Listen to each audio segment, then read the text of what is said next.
Welcome back to another episode of The Color of Success with Dr. Michelle.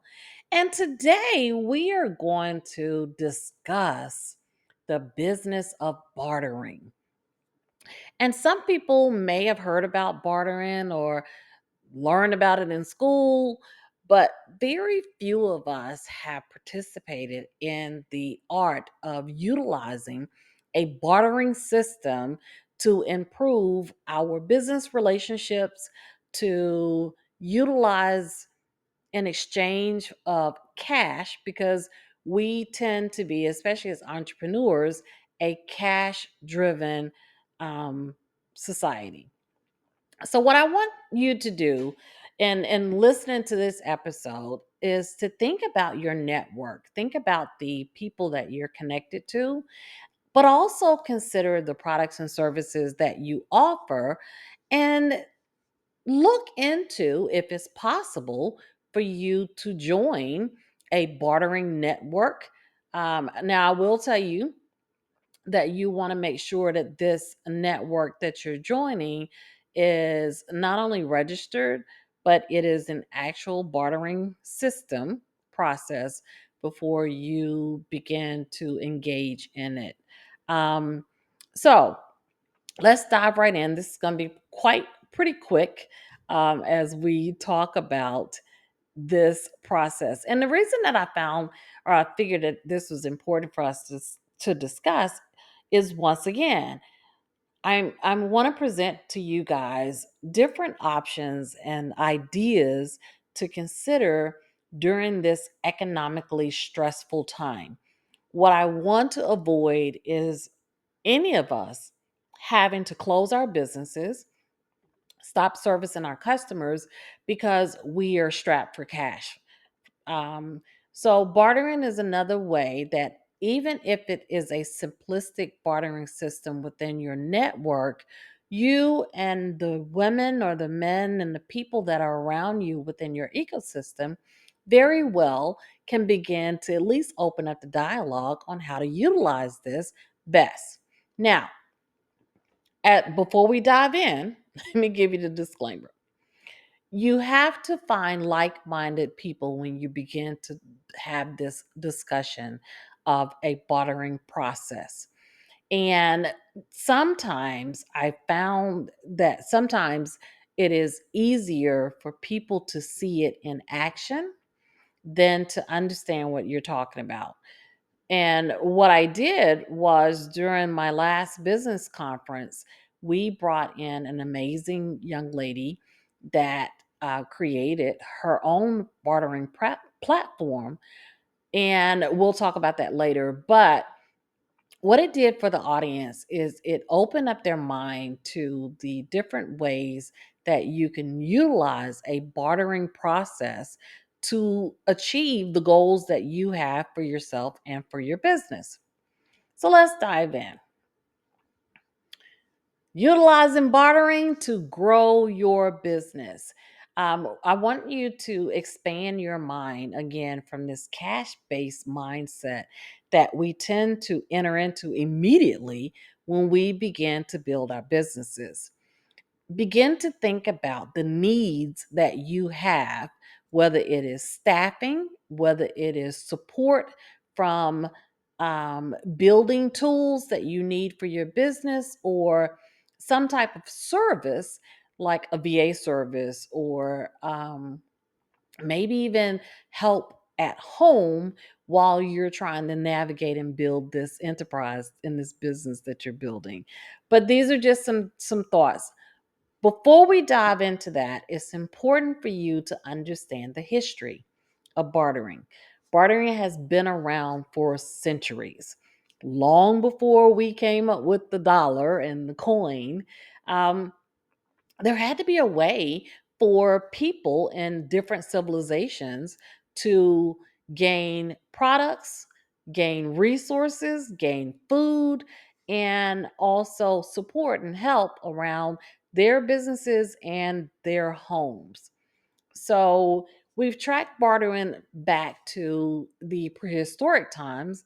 There are prehistoric drawings and etchings that archaeologists have found that indicate that they utilize some sort of bartering system in order for them to get goods and services, especially when it came to food and clothing. One of the biggest assets that they had was livestock. And so, if you needed something else outside of the livestock, you would then take your livestock to a market or to the person that you like to exchange with, and you guys would negotiate a value of the livestock versus the service or the product that you're looking for. Early communities were self sufficient, but reliant on bartering when they needed goods not produced locally. So, what I mean by that, if you raise cattle during this time and there was a farmer within that same environment that you needed the vegetables or whatever food products that you needed to feed your family, then you guys would engage into this bartering system so that you can still sustain the daily needs that you and your family needed. Agricultural societies did this a lot, where they transitioned between different products on the farming surplus. Someone would bring their corn and bring their grain and exchange it for other um, produce and other products that they're unable to grow on their land at these markets. The ancient civilizations, um, sometimes, especially like the Babylonians, they used the bartering system that was more organized than what it was in ancient terms. And they used that to help build the civilization. They were known for their formalization of their bartering transactions, where they traded items like food, tea, weapons, spices, and even human resources like slaves. Egypt and Persia, they bartered grain, especially precious metals like gold, were used as leverage to get the value or get the products and the services. Sometimes even homes um, were purchased through this gold system during these ancient Egyptian times. Once early economics, around the close to the turn of the century, then the Greek and the Roman civilizations used bartering to exchange for goods around large empires. So this wasn't medieval European times. They thrived during that time because they wanted to make sure that they could establish their stronghold during the political times and the economic growth. So you would utilize your family's power to sway the political decisions and things that happen during these times. So again, we went from a more localized approach during ancient times to utilizing it on a more organized scale so that they could build cities and they could use or find weapons, to a more um, centralized exchange program against these large empires and these large cultures to be able to grow territories. So bartering has been around for a while. Let's look at how it is in the when it came back, or when we over in the States understood the value of bringing bartering back. Now, I won't, I will be remiss if I didn't talk about how bartering was used during slavery here in the States when slaves were brought over. And once again, there was a slave market. Then, oftentimes, if someone didn't have enough money to purchase the human capital or the human slave, then they would go into an additional bartering system so that they could receive that value. Moving forward into more civilized times, during the Great Depression, bartering was a necessity. So we moved from a time in our country that crops and gold and silver and people were a huge commodity, to when we hit the Great Depression in the early 1930s, and there were no more of these resources. And so we had to figure out a way, especially within the United States, because there was such a huge scarcity of cash, and so people use bartering especially to get the goods and services that they need for their basic needs. And in some cases, towns created local currencies or trade exchanges to facilitate the bartering so that they can make sure that the government had a piece of whatever this exchange process was. World War II and um, enacted rationings that happened around the US, because a lot of the people, that the men that were positioned to keep factories going and produce goods on a bigger scale, that stuff came to a slow halt until they started allowing women to go into the factories. But that even with the women, they centralized that help into war, creating wartime goods, like working on the airplanes, um, making the ammunition and the guns and things necessary for us to win the war. During this time with rations, you were unable to just go to the local market and buy what you need. There were time slots, there were lotteries that you had to abide by to be able to get certain goods and services. So, behind the scenes, it was natural that neighbors and people in neighborhoods would find a way that if your lottery number allowed you to get a certain product, then you could come back. And if you didn't need as much of that, then you can exchange that or barter with another neighbor for the things that you did need. Now, bartering today, modern day bartering, is not something that's readily talked about, but there is a huge bartering system that stays in effect every single day. Remember when I started and I said, if you're going to join a bartering system, make sure that you check and make sure that, to ensure that this network is a legitimate and registered network. You can use sources like the International Reciprocal Trade Association, IRTA. They became really popular for small businesses to join and take part in this larger barter and exchange system. But you want to do your homework. You want to find the right network or the right bartering system that works for the exact products and services that you need. There are some bartering systems that only deal in goods, surplus. There are some bartering systems that have an exchange for services. There are some that have a hybrid approach, but it is more on a one to one barter process, which tends to be the bottleneck and the breakdown of people completing bartering, is the act of finding the exact person with the resources that you need, that's willing to exchange that service or product for what you want to offer for the service and product.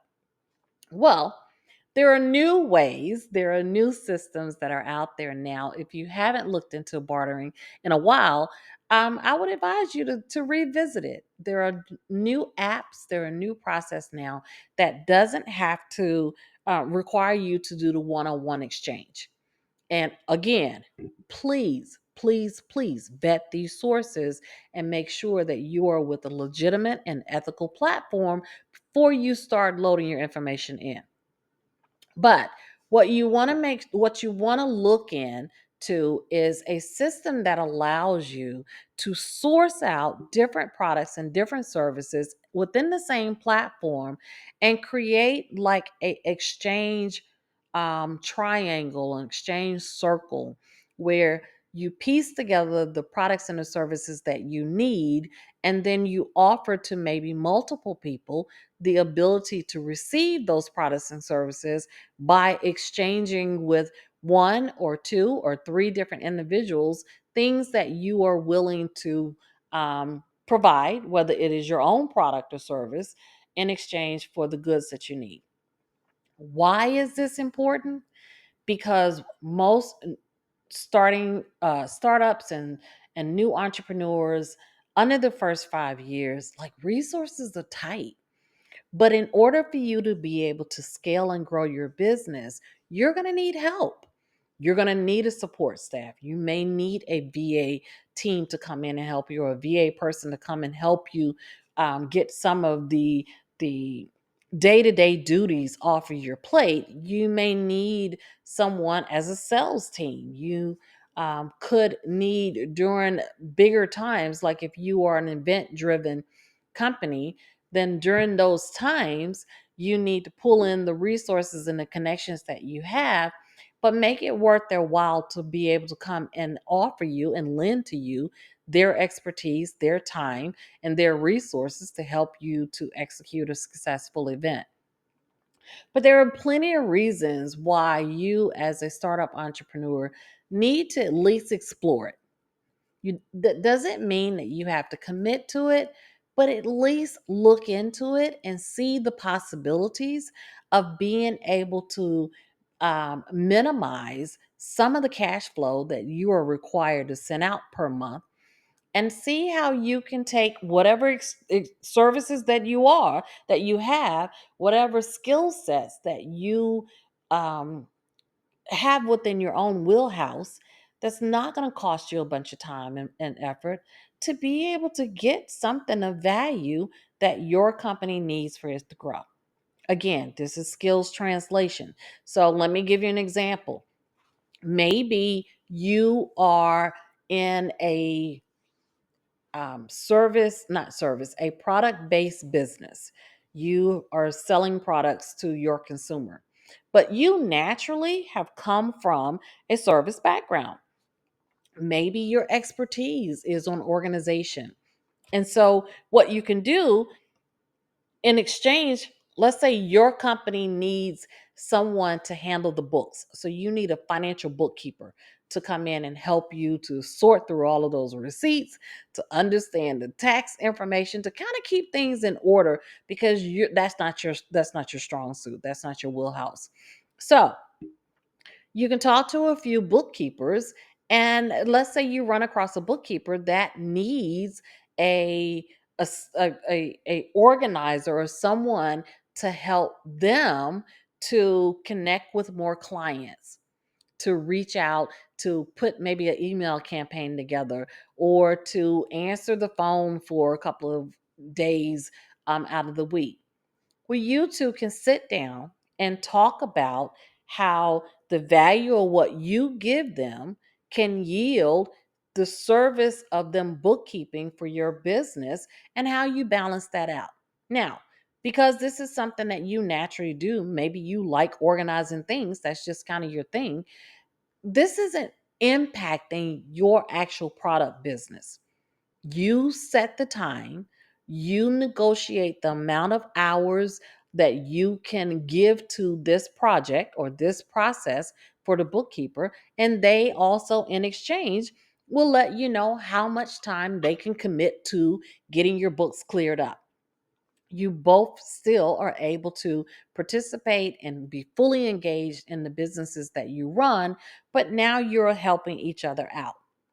The other way that you can maximize the bartering system is, maybe you don't have the resources to be able to pay someone for the services that they can give to you, but you are connected with a network of people that can pay. So now you exchange for referrals or an affiliate program that you can bring them new clients. And in exchange, instead of them giving you cash back, they give you time. I want you to be smart with this bartering thing. Again, we think cash immediately. That's the first thing that we think about. Cash. We need money. Well, not every time your bank account is going to be able to get you the quality of service that you deserve, that you need. And so that's where it comes in with this exchange program or this bartering process, so that you don't just get the, and for the lack of better terms, the cheapest person out there, because that's all your money can yield. You get the quality expertise and support that you need in exchange for you helping them, or you finding new clients for them, so that it does make up for the financial deficit that you cannot provide to them. These are just things to think about. But again, because we are in a training season called skills translation, I want you to do a serious inventory of the things that you did for other companies, things that seem to be your great strength, your superpower. I talked about during project management, my friend Denise, where just naturally project management is just her gig, man. That's her superpower. She can sit in a space. She doesn't need paper, she doesn't need pen. You talk to her about where you want to go, and she can really truly build out a amazing project plan to get you to the results that you need. That's just her gig. That's her superpower. That's what she does. So, in order for her to go and build up new revenue into the company and what she does, she takes that skill set and she offers it for a nice price to corporations. But she also, in exchange, will barter with some small businesses for maybe equity in their company, or a later payout to be able to help them execute the need that they have without the cash up front. There are ways to have this or navigate this. You have to learn how to negotiate. The first step is to understand what your strength is and what you're willing to give up. The next step is to establish what your business really needs. There is nothing that will break down a bartering negotiation than for you to come in and throw out 50 different positions and needs, and you haven't researched what that person's skill set is in the first place. They feel like that you're just trying to take advantage of them. Don't do that. Do your research on your business. What does your business really need? Not what is the luxury for it. What can I post and make people feel good that I got?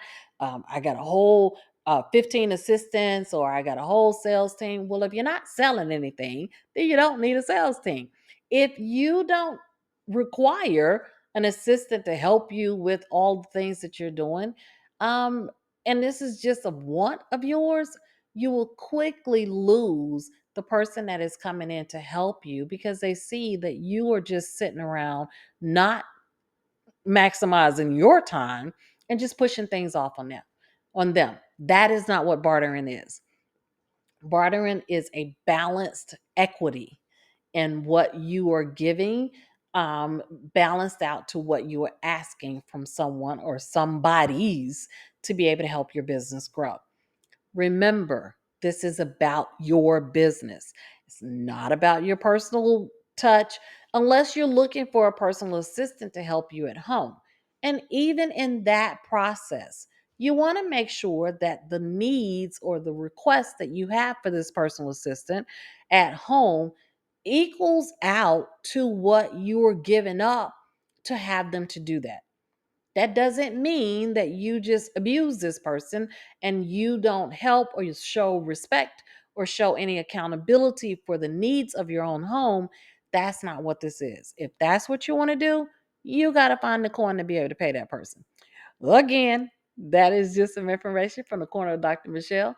Don't email me, don't text me, don't write me about this. I'm just trying to help you to maximize your relationships. And one thing that I do find is often, especially with new entrepreneurs, because we see things on social media or we see someone else has it, so we want it. But is that what you really need?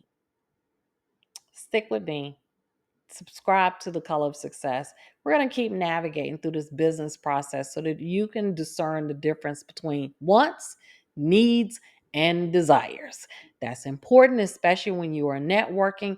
That's even critical when you're looking for someone to support you and help your business grow. You have to understand what your business need is first. Here are some economic value um, propositions for bartering for today. Cash flow preservation. Just because you go into bartering doesn't mean that you're broke. I'm going to say that again. Just because you go into a bartering process does not mean that you're broke. It means that you are being cautious about your cash flow, and maybe there's a huge purchase that you need to do. Maybe you are building up resources so that you can go and get a business loan, and you want to be able to show that cash inside of the bank, that equity that your bank can rely on. But you still need services and you still need products while you're trying to make this major purchase or get this loan or go and pitch to some investors. Sometimes it requires for you to have seed money for yourself.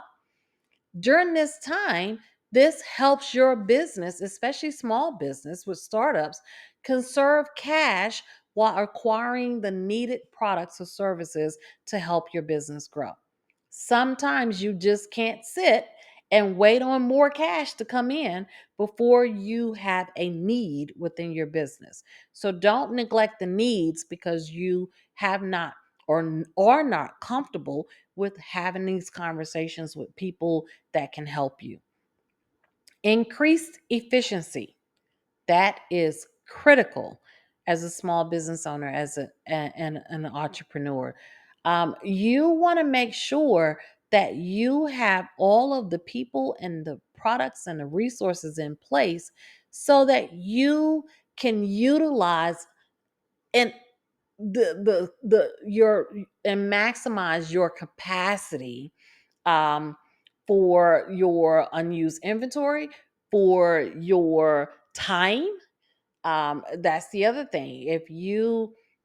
It may be more cash or efficient for your business to have three part-time people and use that system opposed to one full-time person that's going to cost you a lot of money.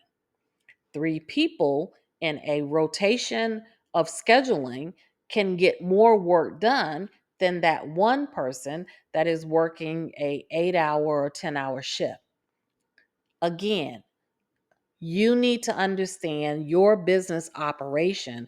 If your business is a 24-hour business, if your business is a forward facing or consumer based system like restaurants or whatever, it may be beneficial for you to have more part time people, more flexible people, more on call people to help you during the peak times of your business than everyone sitting on your schedule for 8 hours a day.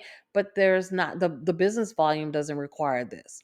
So when you're talking about increased efficiency, it is not just only the products that you have and utilizing your inventory properly. It's also understanding how to maximize your staffing, maximize your time and their time to get the most efficient outcome for your business. Another big reason that it offers an economic value in today is it gives you access to new markets. Bartering can open doors to new business partnerships and networks that might not be possible through traditional cash transactions. Why? Maybe you can't afford it. Maybe you don't have the capital to be able to pay for their service or pay for their resource, but you have an excellent product or an expertise that can help scale their business also. So, it opens you up into bigger markets that your cash may not bring you into, but your expertise can get you in the door. But again, the key to this is to know exactly what you have to offer, how much time you have to give to it, and exactly what you want in exchange. A lot of times, Smaller companies utilize this bartering process to get access to bigger corporations. So you'll work with a middleman or someone that you can provide some services or products to them. In exchange, they take you to one of their networking events so that you are able to gain access to people that you normally wouldn't be able to communicate with or sit in a room or be in a room with. Also, crisis adaptation during economic downturns. Again, I keep talking about this because we are sitting in an economic downturn. Bartering often sees a resurgence as companies and individuals seek to meet needs where cash flow is constrained. Your money is strapped.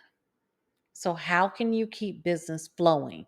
How can you keep your customers happy, even if they're not buying? How do you keep your system flowing during this economic downturn so that when things do go pick back up and things start to thrive again, you haven't lost momentum? Something to think about. There are ways to overcome limited finances. I want you to repeat after me. There are ways to overcome limited finances. Bartering has evolved from basic exchange systems in ancient economies to a sophisticated, technologically enabled practice in modern business. Though currency has largely replaced bartering, it remains a valuable tool in specific contexts, helping businesses maximize resources, survive economic downturns, and engage in mutually beneficial exchanges without relying on cash. The principles of bartering continue to show their relevance, especially in times of financial uncertainty and resource scarcity. Oftentimes, people think that big corporations throw money around. There are a lot of times that corporations utilize an exchange or a barter system with smaller companies to be able to achieve the market share that they need, especially when they have competition within the same area. So it's smarter for them to come in and talk to smaller companies that may have the manpower to do some of the things that at that time their corporation can't pay salaries for. Did you know that 20% of small businesses today utilize some sort of bartering system or exchange service in order for them to get the products and services that they need for their day to day operations? Mainly, back to what I was discussing on the previous slide, 80% of larger corporations um, and counter trade processes happen between corporations, large companies, and also between nations. This is something that uh, happen with large countries. They barter products, services, they exchange products and services because the national debt or the country can't pay for it, but they create some sort of bartering or exchange process. On average, 12 to 14 billion dollars are bartered in annual transactions. So I want you to think about that for a minute. I want you to, when you sit into your ecosystem and you're thinking, oh, this may not apply to me. If you want to, our previous training was about the hybrid approach. So if you're going into the hybrid approach and maybe you don't have the cash flow for it, maybe this is something for you to consider when you go in to have conversations with larger companies and corporations. There are times that smaller companies get upset because they don't get the contract, and you assume it's because the other company that was rewarded the contract or awarded the contract had more cash flow than you.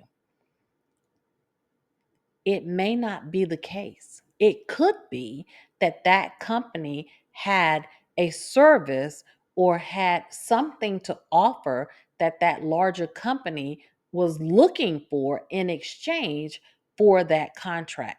In exchange for, instead of cash, they saved the cash, they still receive the service, and that other company is able to yield or get their products into that larger corporation for a later, much larger payout.